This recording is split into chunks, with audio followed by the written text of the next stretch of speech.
It's for Ty and Coleman, Jeremy Warner, 24/7 Sports. What does Duquesne do defensively to knock people off their games, and just what do you see from them on film? You said Ty, right? Yep. I think they're very aggressive, very handsy defensively. They bring that on-ball pressure. They're heavy in the gaps. So an aggressive style defensively. Yeah. Yeah, like Ty said, they're real handsy. Coach kind of compared them to Penn State, Ace Baldwin-like, real handsy.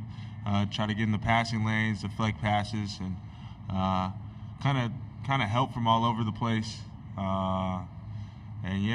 We just got to make sure we're secure with the ball, catch and receive passes with two hands, and yeah. Down here in the corner, gentlemen.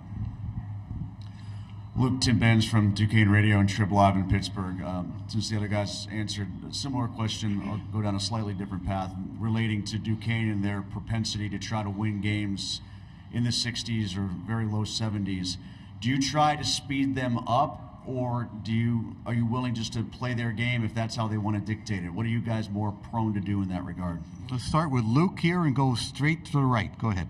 Yeah, I think after watching film on Duquesne, they like to control the tempo.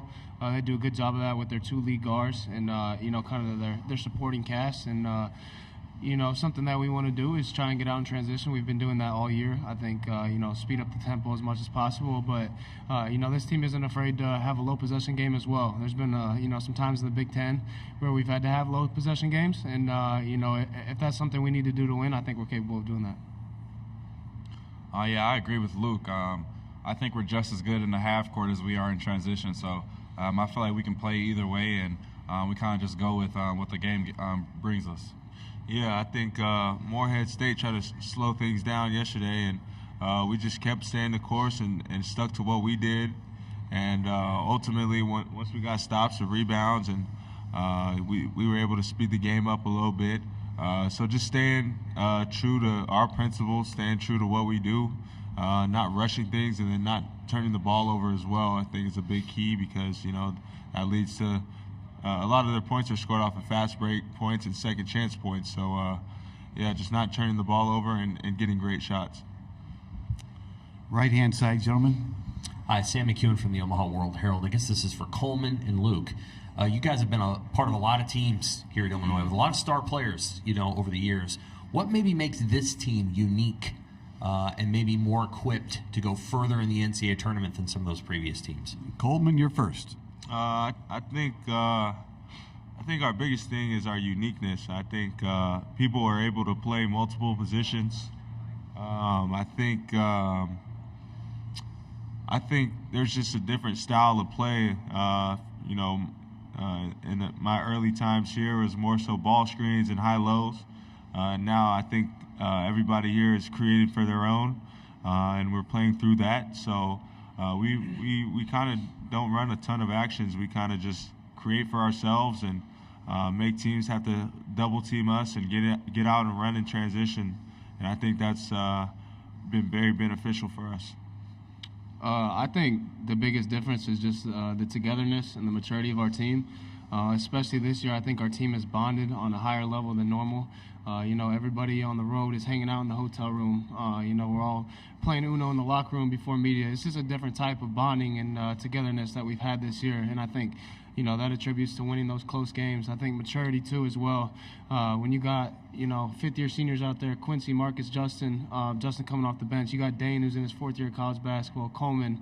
And you've got guys that have been in the program, Ty now for his second year, Coleman and myself. We know what to expect. We know what Coach Brad wants and how he wins games. So we go into the games and into, preparation knowing how to help our teammates out and, what to do in certain situations, and I think we've shown that over the past last game and then the games in the Big Ten tournament. Right here in the center.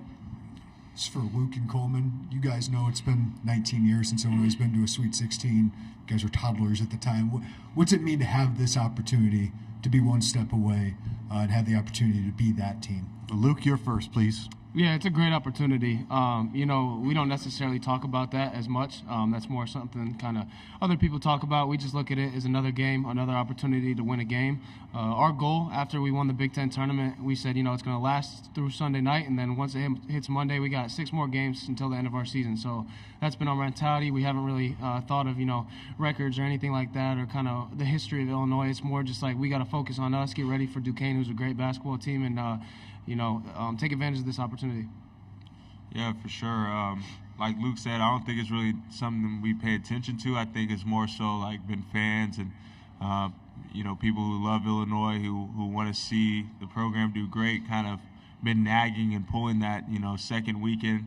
But yeah, like Luke said, we're kind of just focused on that next game, and this next game is Duquesne, and focusing on that, not focusing and trying to get ahead. I think if we go out and play hard, we'll have a good chance of playing that next weekend. So,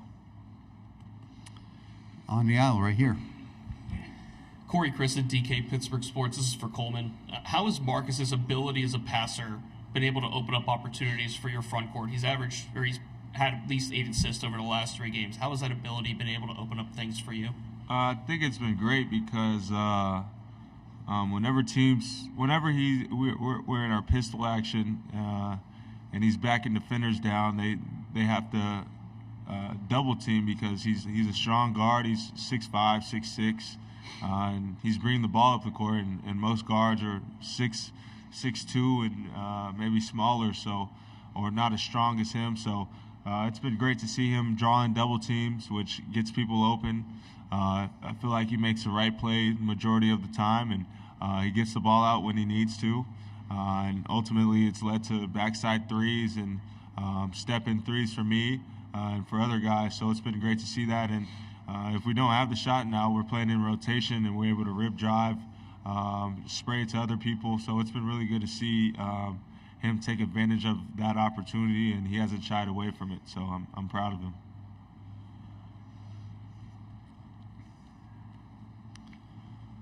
Yes, sir.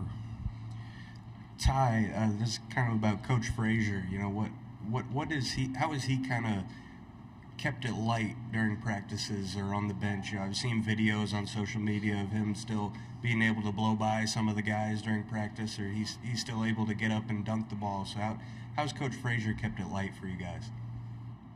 He just brings that energy, just as far as defensively, just putting that fire in us and making us want to go out there and get a stop and put kills together. He's always on us in practice, and just he just brings that motor and brings that intensity.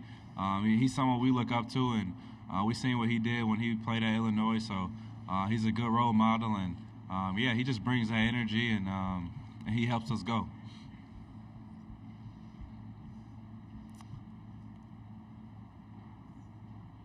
This is for Coleman and Luke. Coleman, how does Dane change you, how the way you play, how the way the team plays when he's on the court? Same for Luke. Go ahead, Coleman. I feel like Dane has done a great job of being a successful post scorer. I feel like we've seen that from Dane. We've known all year from Dane. He's been getting a lot of reps on the scout team actually, and I think it's been pretty beneficial because he's been able to get there and get his confidence up. I'm in there guarding him, and he's working on his game. So it's great to see Dane go out there, and it allows Marcus to have. I feel like Marcus and Ty kind of have like a pressure release, and Terrence, because I feel like every time we throw him the ball, and whenever he gets to the rim, I feel like it's going to be a bucket. So it's been great to see him kind of shine in these last couple of games. And I feel like it's been great for me defensively as well because he's able to guard bigs and I'm able to slide off of guys and, kind of help from that forward spot or guard guards as well. So. Yeah, having Dane as an inside presence, it makes us that much harder to scout. You got Coleman, who's not necessarily a prototypical college big man with his back to the basket all the time, catching post passes. Coleman's more on the perimeter, looking for options that way. But Dane just brings a whole nother dynamic to our offense. He's a presence in the paint. I think one of the biggest impacts he's had over the past, week and a half of games is his offensive rebounding. I think he's been great in the post. Obviously 9 for 9, that's special in the tournament like that. To have a performance like that was great from him, and it just adds another dimension to our offense. I mean, you talk about Coleman having the ability to pick and pop, and then you bring him in, move Coleman to the 3 and 4 to guard, and now you have an inside presence that can dominate a game and go 9 for 9. It's really hard to scout and it's hard to prepare for.